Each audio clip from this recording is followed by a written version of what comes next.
ওং নম ভগবতে বাসুদেবায় নম। রাধে রাধে।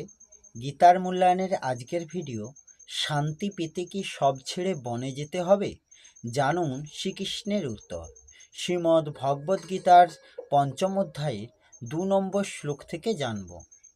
২ নম্বর শ্লোক সংস্কৃতে বলা হয়েছে, শ্রী ভগবানু উবাচ সন্ন্যাস কর্মযোগস্য নিঃশ্রেয়স্য করাবুভৌ তয়স্তু কর্ম সন্ন্যাসাৎ কর্মযোগ বিশিষ্যতে। এর অনুবাদ, শ্রী ভগবান বললেন, সন্ন্যাস অর্থাৎ সাংখ্যযোগ এবং কর্মযোগ দুটিই কল্যাণকারী। এই দুটির মধ্যে কর্ম সন্ন্যাস অর্থাৎ সাংখ্যযোগ অপেক্ষা কর্মযোগই শ্রেষ্ঠ।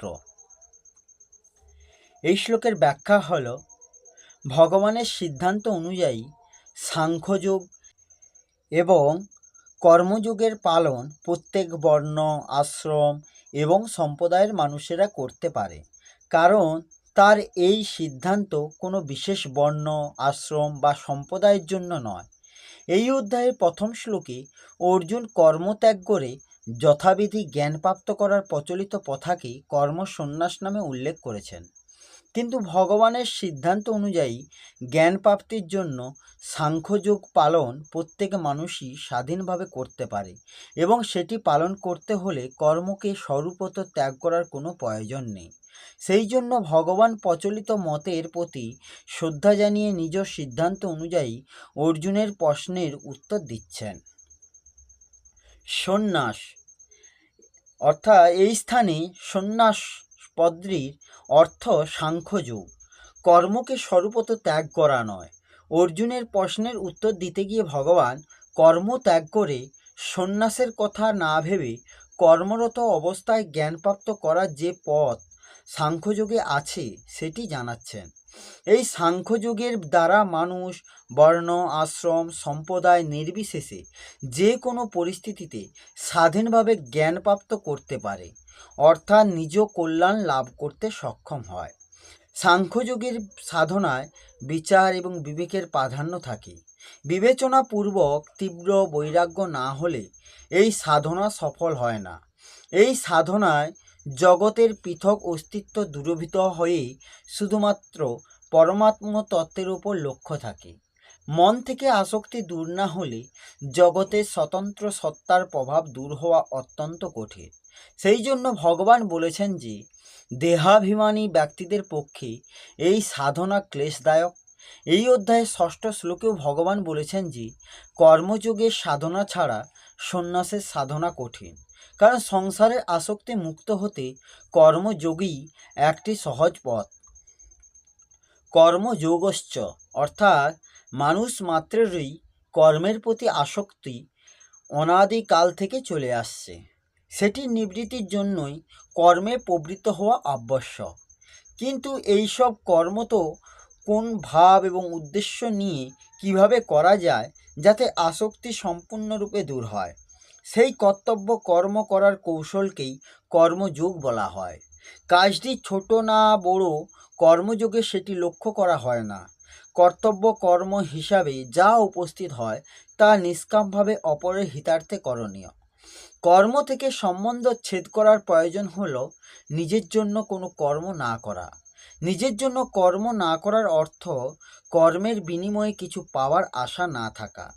যতক্ষণ পর্যন্ত নিজের কিছু পাওয়ার আকাঙ্ক্ষা থাকে ততক্ষণ কর্মের সঙ্গে সম্বন্ধ বজায় থাকে। নিঃশ্রেয়স্য করাভুবৌ অর্থাৎ অর্জুন প্রশ্ন করেছিলেন যে সাংখ্যযোগ এবং কর্মযোগ এই দুইয়ের মধ্যে কোনটি নিশ্চিতরূপে কল্যাণকারী।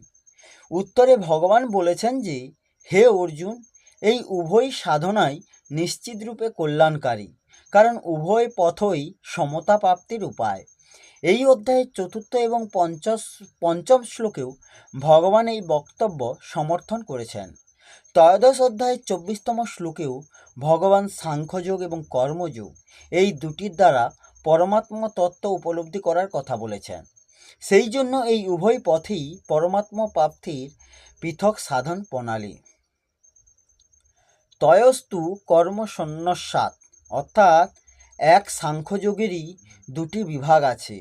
প্রথমটি 4th অধ্যায়ের 34তম শ্লোকে বিবৃত সাংখ্যযোগ, যাতে কর্মস্বরূপত ত্যাগ করার কথা বলা হয়েছে, এবং পরেরটি 2য় অধ্যায়ের 11 থেকে 30তম শ্লোক পর্যন্ত বিবৃতি সাংখ্যযোগ, যাতে কর্মকে স্বরূপত ত্যাগ করার কথা বলা হয়নি।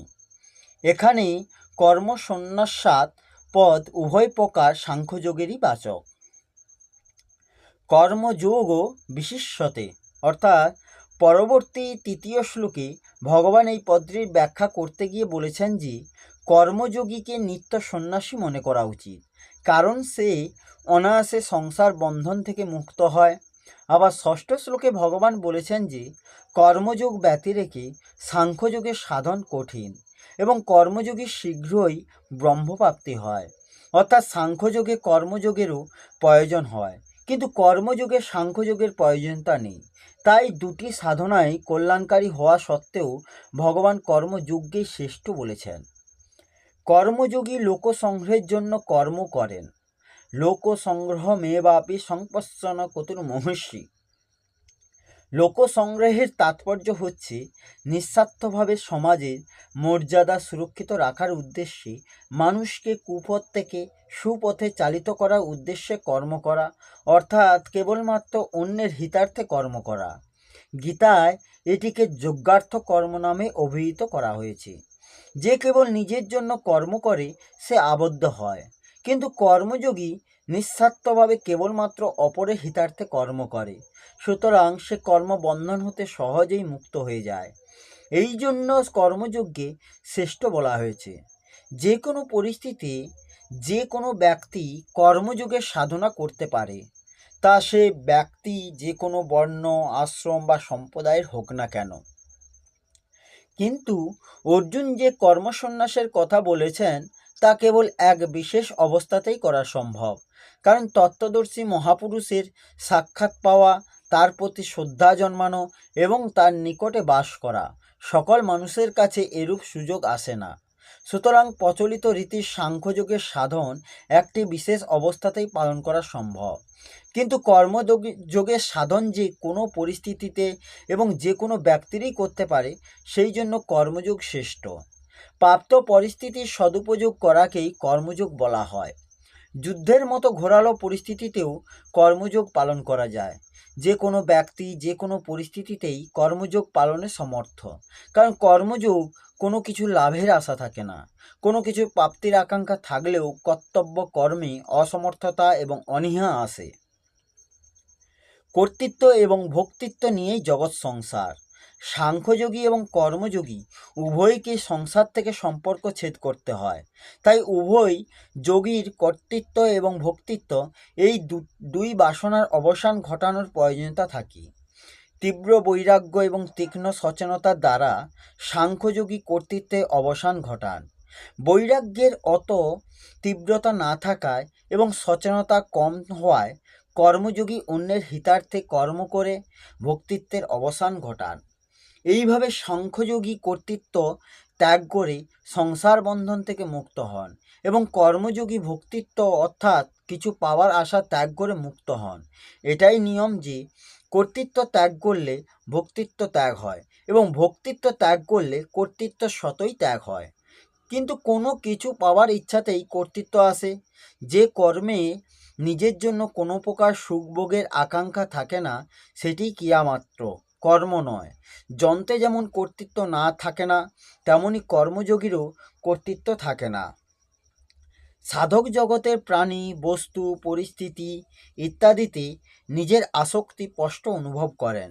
এই আসক্তিকে তিনি নিজ বন্ধনের মুখ্য কারণ বলে মনে করেন এবং সেটি দূর করার চেষ্টাও করেন। আসক্তি দূর করার জন্য কর্মযোগী কোনো প্রাণী বা পদার্থে নিজের বলে মনে করেন না, নিজের জন্য কিছু করেন না বা নিজের জন্য কোনো আকাঙ্ক্ষাও রাখেন না।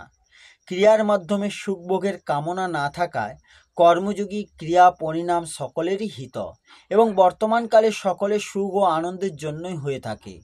ক্রিয়ার থেকে সুখ আহরণের ভাব থাকলে ক্রিয়াগুলিতে অহংকার, কর্তৃত্ব এবং মমতা জন্মায়। কিন্তু ক্রিয়ার থেকে সুখ আহরণে বিন্দুমাত্র ভাব না থাকায় কর্তৃত্ব আসে না, কারণ ক্রিয়া দোষের নয়, ক্রিয়াজনিত আসক্তি এবং ক্রিয়ার ফলাকাঙ্ক্ষাই দোষের। সাধক যদি ক্রিয়া হতে সুখ না চান এবং ক্রিয়া ফল আশা না করেন, তাহলে কর্তৃত্ব কি করে থাকে? কারণ কর্তৃত্ব বজায় থাকে ভক্তিত্বের ওপর। ভক্তিত্ব না থাকলে কর্তৃত্ব নিজ উদ্দেশ্যে লীন হয়ে যায়, তখন কেবল পরমাত্মা তত্ত্বই অবশিষ্ট থাকে। এই হল শ্রীমদ্ ভগবদ্গীতার ৫ম অধ্যায়ের ২ নম্বর শ্লোকের অনুবাদ সহ ব্যাখ্যা। আসবো পরের ভিডিওতে। রাধে রাধে। জয় শ্রীকৃষ্ণ। জয় গীতা।